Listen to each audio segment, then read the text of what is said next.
Assalamualaikum warahmatullahi wabarakatuh.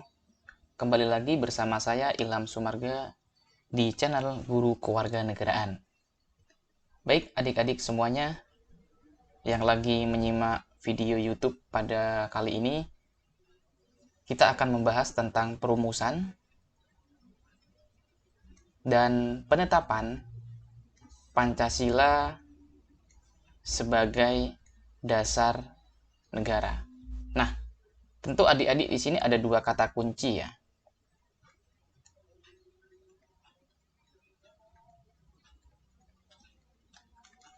Yang melatar belakangi tentang tema yang akan kita bahas pada pertemuan hari ini.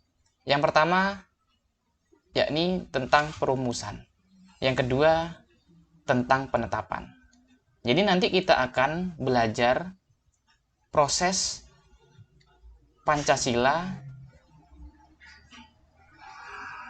itu terbentuk.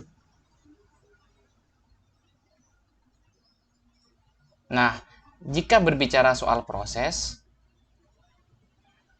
maka itu masuk dalam perumusan.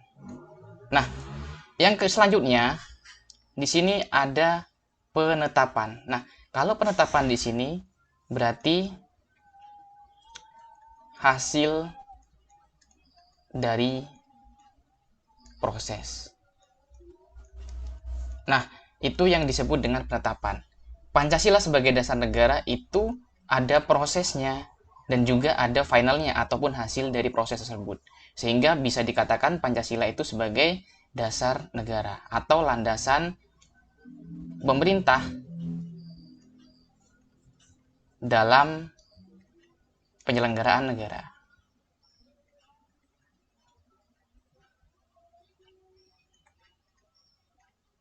Nah, pada pertemuan kali ini kita akan membahas itu semuanya.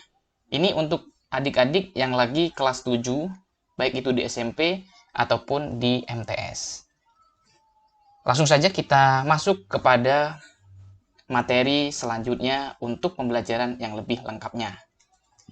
Nah, di bab 1, perumusan dan penetapan Pancasila sebagai dasar negara, itu memiliki beberapa tujuan pembelajaran ya adik-adik semuanya. Yang pertama adalah tujuan dalam bab pertama, perumusan dan penetapan Pancasila sebagai dasar negara, adalah untuk mensyukuri.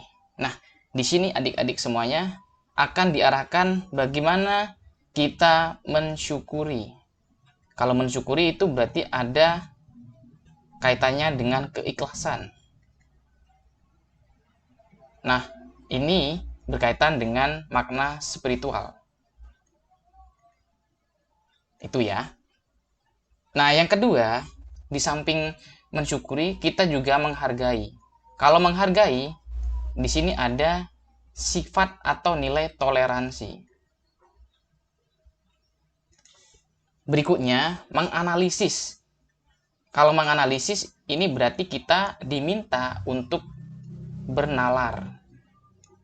Bernalar tentang apa? Tentang perumusan dan penetapan Pancasila sebagai dasar negara. Yang keempat, memiliki komitmen. Kalau komitmen di sini maknanya adalah teguh dan konsisten. Konsisten dan teguh apa? Terhadap paham kebangsaan para pendiri bangsa kita. Nah, ini akan menjadi materi yang akan datang. Materi-materi yang akan datang ya. Artinya tetap simak terus channel Guru Kewarganegaraan agar kalian tidak ketinggalan materi-materi berikutnya. Terus yang kelima, buat adik-adik semuanya, di sini untuk melaksanakan tanggung jawab. Di samping komitmen, kita diminta untuk tanggung jawab. Tanggung jawab artinya apa? Berani mempertanggungjawabkan atas perbuatan yang kita lakukan. Ini masuk dalam nilai sikap kita ataupun tindakan. Nah, yang itu yang akan kita pelajari dari beberapa materi yang akan kita urai secara dalam pada pertemuan kali ini. Nah, namun untuk membatasi materinya, kita akan mempelajari tentang sejarah masuknya Jepang. Karena kenapa? Karena itu berkaitan dengan proses Pancasila sebagai dasar negara. Nah, poin A itu membicarakan tentang sejarah perumusan Pancasila sebagai dasar negara. Ingat ya, adik-adik, di sini adalah perumusan. Jadi, asal mula Pancasila itu terumuskan karena faktor yang pertama di sini ya, adik-adik. Masuknya Jepang ke Indonesia. Ini merupakan cikal bakal atau awal di mana Pancasila sebagai dasar negara itu terbentuk.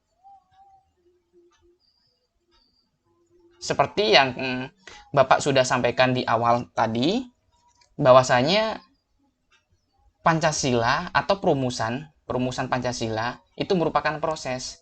Maka sejarah itu merupakan prosesnya sampai Pancasila itu bisa diakui sebagai dasar negara itu sendiri. Yang pertama, berangkatnya dimulai dari masuknya Jepang ke Indonesia. Nah, sebelum Jepang masuk ke Indonesia, tentu kita tahu bersama ada kolonialisme Belanda ya.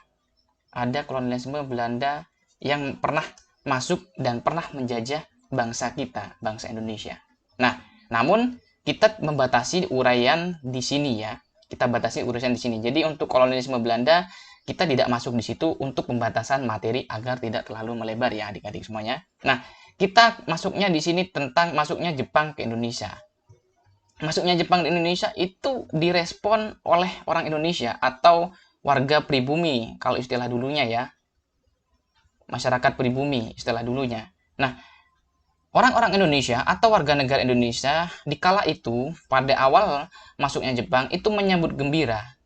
Menyambut gembira karena kenapa? Karena alasannya adalah bahwa Jepang masuk ke Indonesia itu dianggapnya sebagai saudara tua. Saudara tua itu maknanya adalah ya sebagai kekerabatan, artinya ada ikatan keluarga di dalamnya.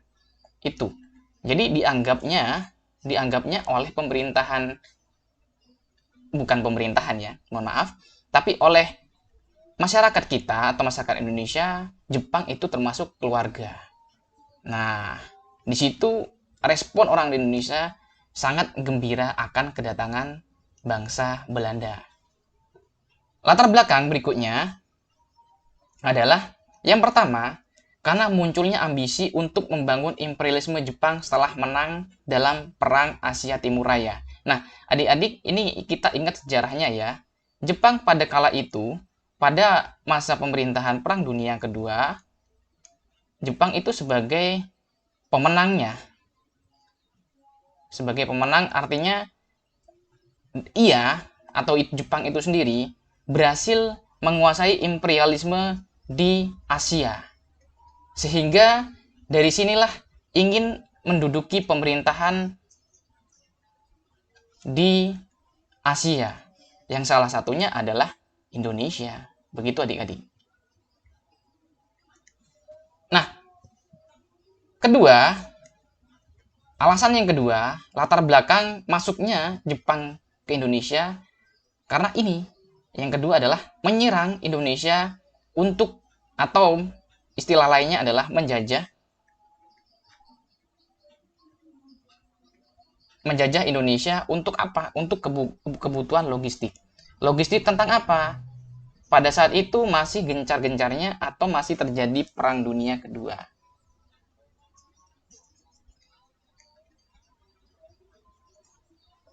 Nah, Perang Dunia Kedua. Sehingga kebutuhan logistik di negara Jepang itu sangat kurang. Karena kenapa?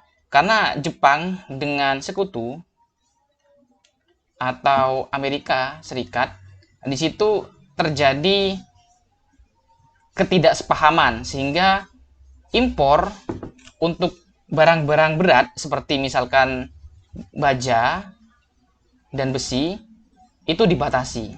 Sehingga kebutuhan logistik perang pada saat itu untuk negara Jepang sendiri atau Jepang itu sendiri masih minim.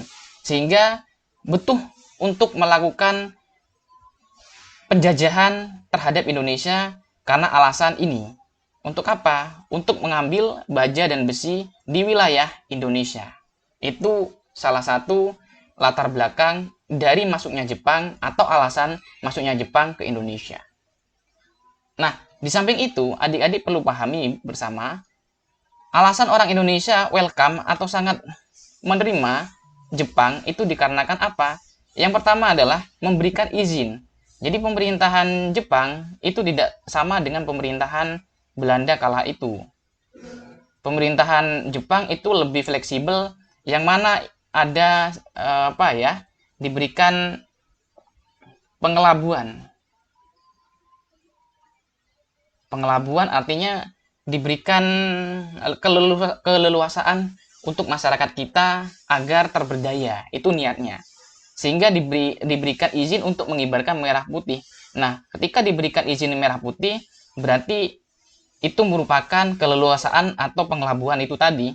Agar kenapa? Agar Jepang itu lebih diterima lagi oleh masyarakat ataupun rakyat Indonesia sendiri.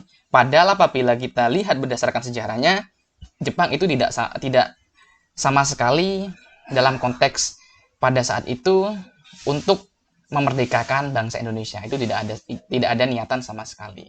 Nah, yang kedua, alasan orang Indonesia masuk ke Jepang karena yang ini dibolehkan untuk menyanyikan lagu Indonesia Raya. Di samping Jepang itu memperbolehkan untuk mengibarkan bendera merah putih, juga oleh pemerintahan Jepang terhadap pemerintah Indonesia, di situ diperbolehkan untuk mengumandangkan atau menyanyikan lagu Indonesia Raya. Yang dimana lagu Indonesia Raya ini pernah dikumandangkan pada saat Sumpah Pemuda. Itu. Jadi pada saat pemuda berikrar di di pembentukan pemuda yang kedua. Seperti itu. Nah, yang berikutnya terjadi peralihan pemerintahan. Terjadi peralihan pemerintahan dari mana? Dari pemerintahan kolonial, dari kolonial Belanda menjadi pemerintahan kolonialisme Jepang. Nah, Jepang itu secara resmi masuk ke Indonesia sebagai kolonialisme dan imperialisme tertanggal 8 Maret 1942. Seperti itu adik-adik. Nah, ini merupakan sejarah awal bagaimana Jepang masuk Indonesia, yang mana Pancasila di sini terbentuk ya adik-adik semuanya. Di tahun berapa? Di tahun 45. Jadi kurang lebih 3,5 tahun Jepang menjajah Indonesia. Disitulah terjadi perumusan dasar negara Indonesia, yakni Pancasila. Begitu. Baik, demikian dulu adik-adik semuanya yang lagi menonton YouTube ini. Nanti kita akan lanjutkan ke materi berikutnya. Agar materinya lebih dalam lagi, tentu kalian harus menyimak materi-materi dan kalau bisa untuk subscribe channel Guru Kewarganegaraan agar tidak ketinggalan materi-materi berikutnya. Demikian yang bisa Bapak sampaikan. Terima kasih telah menonton video YouTube pada pertemuan hari ini. Saya akhiri. Wassalamualaikum warahmatullahi wabarakatuh.